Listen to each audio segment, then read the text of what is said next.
Hola chicos, bienvenidos a su segunda clase de filosofía y como ya habíamos acordado, chicos, nuestro segundo tema sería disciplina filosófica, ¿no? Las disciplinas filosóficas. ¿Por qué es necesaria las disciplinas filosóficas dentro de la filosofía? Porque la realidad es muy compleja y entonces vamos a crear disciplinas para poder estudiar la realidad, ¿no? En su totalidad, por así decirlo. Entonces vamos a empezar primero con la ontología. La ontología podemos descomponerla etimológicamente en onto y logos. Onto significa ser, logos significa estudio, tratado o también teoría. Entonces, cuando unimos las palabras o encontramos su significado, va a ser la teoría del ser. Pero, señores, señoritas, ¿qué es el ser, no? ¿Qué es el ser, no? Una de las preguntas que se va a realizar dentro de la ontología. Pero cuando hablamos de ser, ¿a qué nos estamos refiriendo dentro de la filosofía? Exactamente nos estamos refiriendo a la realidad, a todo lo existente, ¿no? Entonces, imaginemos por un momento que toda esta pizarra es todo lo existente, es la realidad. Entonces, la ontología se encargaría de estudiar toda la pizarra, ¿no? Eso sería lo ontológico. Pero observamos también que dentro de la pizarra, por ejemplo, tenemos estas palabras, ¿no?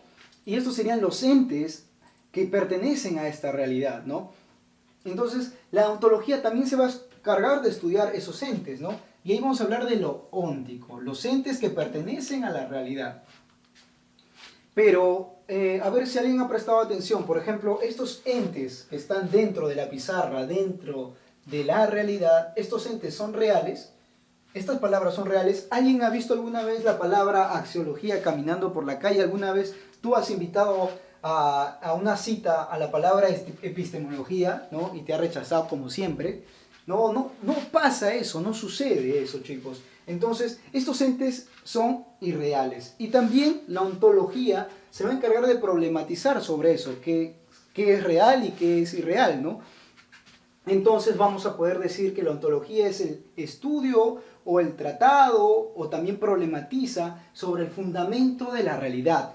Pero no solo de realidad, sino también de los entes que pertenecen a esa realidad y también de problematizar qué es real y qué es irreal, ¿no? Entonces, dentro de la ontología, ¿qué preguntas filosóficas nos podemos hacer, chicos? Por ejemplo, ¿cuál es el fundamento de la realidad? ¿Tiene un principio la realidad? ¿Por qué existe algo y no la nada? Por ejemplo, si nos concentramos en esa última pregunta, vamos a darnos cuenta que dentro de esa pregunta se dice, ¿no? ¿Por qué existe algo? Cuando nos referimos a algo, nos referimos a toda la realidad. Y otra vez pongamos el ejemplo de la pizarra, ¿no? Toda esta pizarra es la realidad.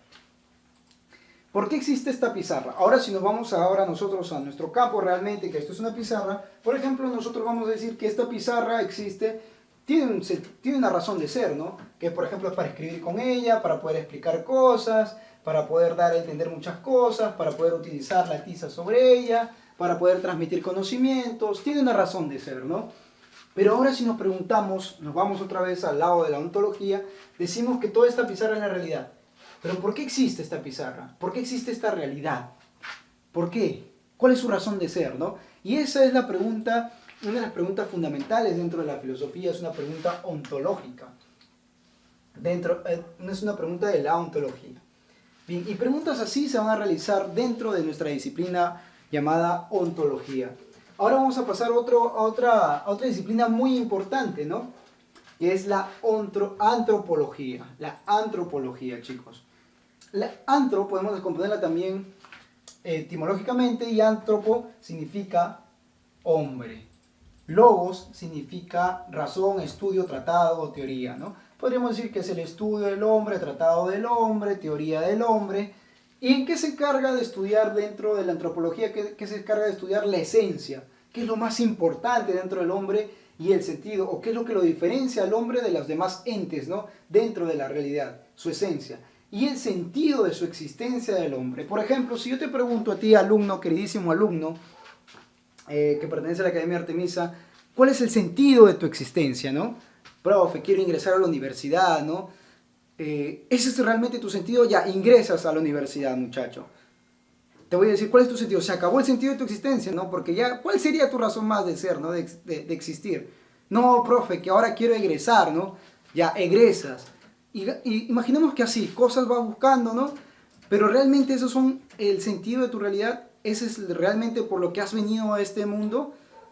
¿Entiendes? O sea, preguntarnos sobre el sentido del hombre es muy importante y se va a problematizar muchísimo dentro de este campo o de esta disciplina llamada antropología, ¿no? Que es aquello que también lo diferencia al hombre de los demás entes, ¿no? Descartes nos diría que lo que diferencia o la esencia, lo más importante del hombre es su razón, ¿no?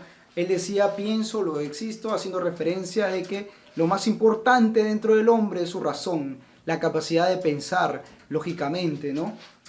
Entonces, esta sería, ¿no?, la antropología, ¿no? ¿Qué es el hombre? Podemos hacernos preguntas filosóficas como ¿qué es el hombre? ¿Cuál es el sentido del hombre? ¿Por qué existe el hombre? Bien, chicos, entonces eso sería la antropología. Ahora vamos a pasar a otra disciplina filosófica muy importante que es la gnosología. Chicos, y entonces vamos a encontrar, por ejemplo, aquí dice, ¿no?, la teoría del conocimiento. Claro, si descomponemos etimológicamente la palabra ognos, ¿no?, significa conocimiento, logos, estudio, tratado o teoría, ¿no? Por ejemplo, vamos a decir teoría del conocimiento, entonces. Pero ¿qué vamos a problematizar aquí, chicos? Exactamente lo que dice aquí, ¿no? Problematizar sobre el fundamento del conocimiento. Si realmente podemos alcanzar o no el conocimiento que tenemos es real, podemos llegar a encontrar la verdad dentro del conocimiento, es decir, nuestro conocimiento es verdadero. Por ejemplo, ese tipo de preguntas se van a realizar dentro de la disciplina filosófica llamada gnosología, chicos. La teoría del conocimiento. Eso va a ser muy importante, muy clave también en muchos de los filósofos que vamos a tratar, porque muchos de ellos van a dar su teoría del conocimiento. Así que muy atentos, chicos. Bien, chicos, continuando, entonces vamos a ver que tenemos otra disciplina llamada epistemología.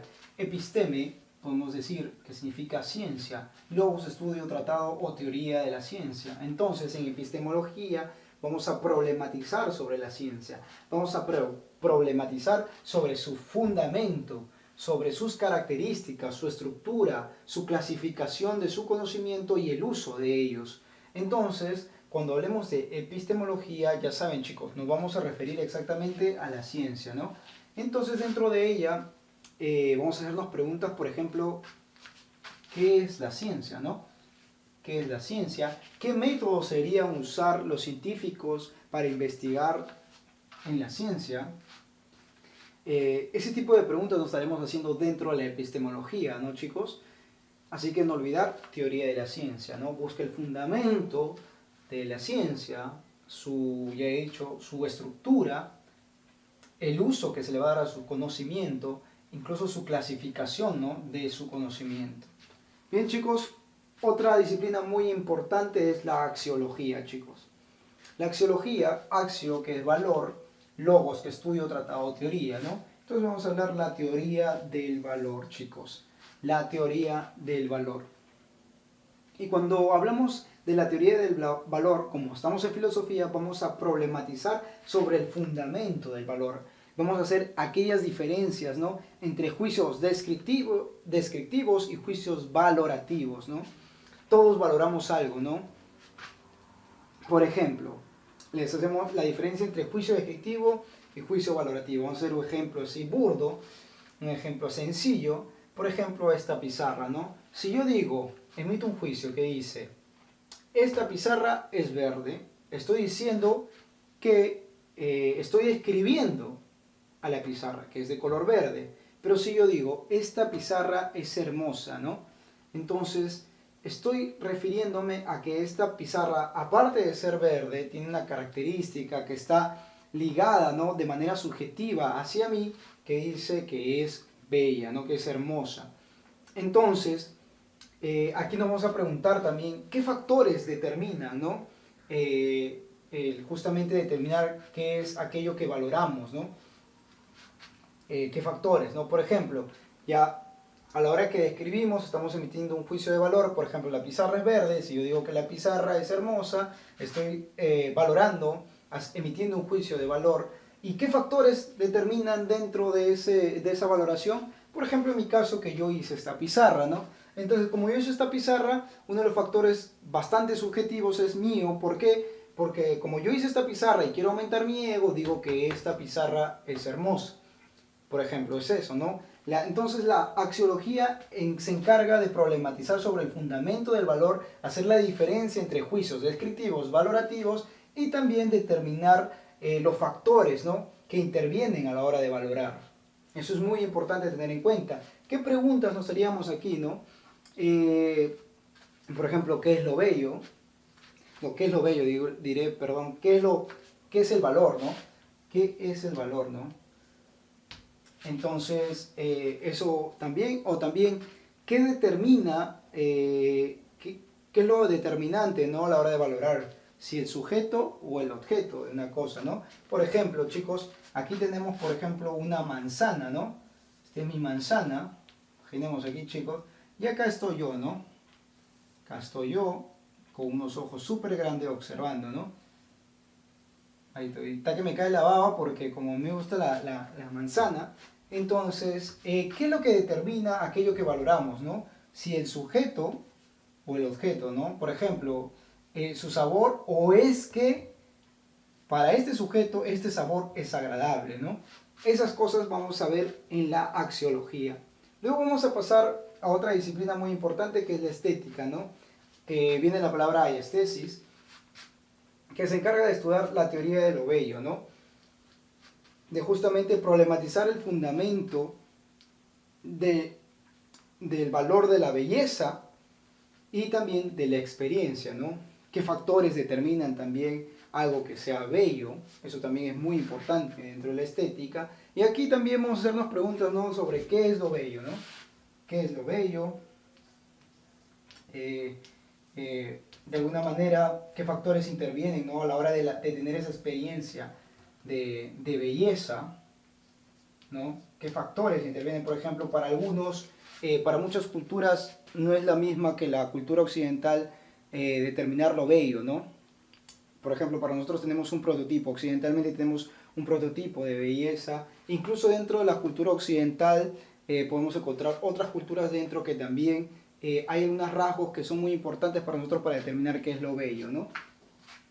Eso sería la estética. Bien, ahora pasando a la ética, entonces vamos a ver que va a buscar o problematizar sobre el fundamento de la moral, sobre aquello que ethos, por cierto, chicos, viene de ética, viene la palabra ethos, que significa costumbre. Entonces, como se refiere a la costumbre, vamos a hablar de la moral, ¿no? Aquello que está bien, aquello que está mal, por así decirlo. Vamos a hacer, dentro de la ética, vamos a problematizar sobre la diferencia entre la moral y el derecho. El derecho, es decir, por ejemplo, las normas jurídicas que nosotros cotidianamente seguimos. Por ejemplo, hoy en la cuarentena, ¿no? Decimos que, por ejemplo, todos se queden en casa, es una ley. Porque estamos dentro de un estado de emergencia. Entonces, la pregunta, ¿no?, fuera de ello, ¿no?, el derecho nos menciona que debemos estar en casa, pero dentro de la moral también tendríamos que preguntarnos, ¿no? En la moral, en la parte moral diríamos, oye, ¿es bueno o es malo o es necesario, ¿no? Entonces, esas diferencias entre el derecho y la moral se estudia dentro de la ética.